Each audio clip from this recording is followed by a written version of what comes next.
Bagaimana jawab saudara sekalian? Ya, kami percaya, yakin dan berjanji. Begini terimalah berkat dari Tuhan.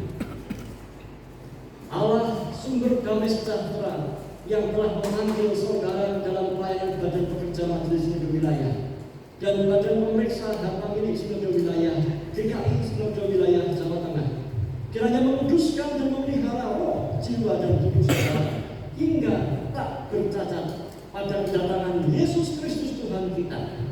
Ia yang telah memanggil saudara adalah setia. Ia juga yang akan menggenapinya.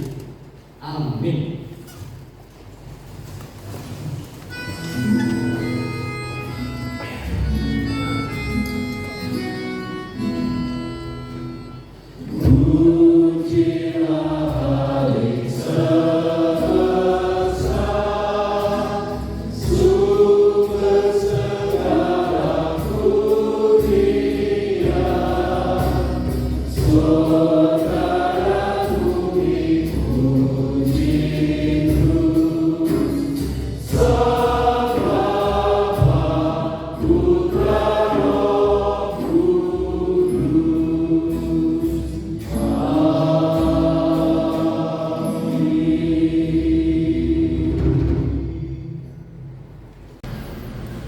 Selamat pagi, saudara, apa kabar? Kiranya sehat ya hari ini.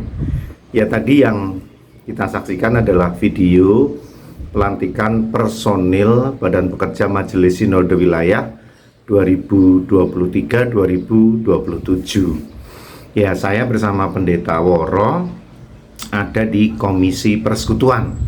Nah, ini jadi komisi yang agak ringan ini, saudara ya, karena mengurus jadwal-jadwal pertukaran pelayan kebaktian, kemudian menyiapkan liturginya, dan juga beberapa bahan ajar seperti untuk komisi anak, komisi remaja, komisi dewasa, dan lain-lainnya. Dan itu dikerjakan oleh tim-tim yang ada atau komisi-komisi yang ada.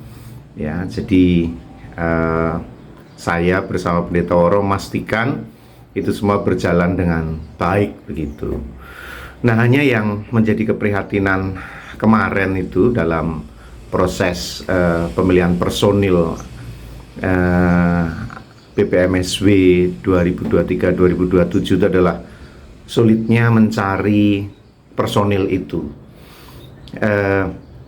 Tim nominasi atau panom ya, panitia nominasi, panitia pemilihan itu sudah bekerja 2 tahun, saudara, dan harus sulit sekali mencari pendeta terutama dan penatua ya, tapi terutama pendeta yang bersedia menyediakan waktunya, perhatiannya untuk lingkup yang lebih luas. Nah, ini jadi sorotan serius ini oleh Sinode Wilayah, dan itu akan menjadi pesan pastoral persidangan 23 ini ya, saudara, karena sulitnya pendeta-pendeta mau ambil bagian dalam pelayanan yang lebih luas.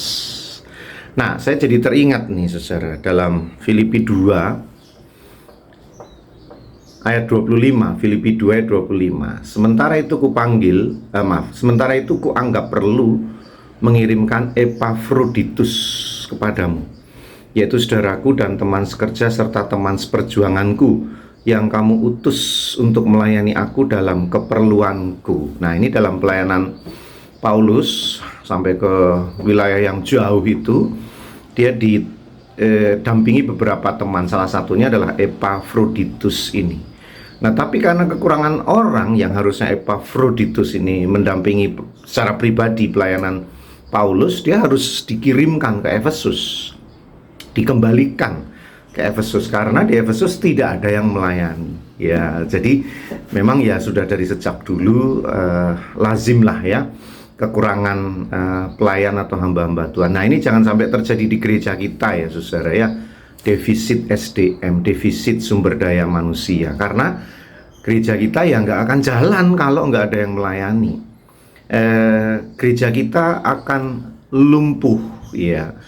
Tetap bergerak tapi tidak efektif dan tidak efisien ketika hanya pendeta saja yang melayani atau hanya penatua saja yang melayani. Makanya harus didukung oleh badan pelayanan dan badan pelayanan itu didukung juga oleh aktivis gereja yang lain, dan itu baru akan luar biasa kalau beramai-ramai orang ambil bagian dalam pelayanan. Itu akan semakin mudah, akan semakin ringan. Dan bukankah itu panggilan Tuhan, ya, dengan memberi diri dan menjadi pelayan Tuhan, maka kita kan menunjukkan bahwa kualitas iman kita itu makin meningkat, ya, karena kualitas iman kita itu kan salah satunya ditandai dengan kemauan kita, bukan keengganan kita untuk ambil bagian dalam pelayanan atas nama Tuhan dan gereja. Terus melayani, saudara, dan selamat merenungkannya. Jangan lupa doakan saya agar dalam proses pelayanan di lingkup yang lebih luas, lancar dan menjadi berkat.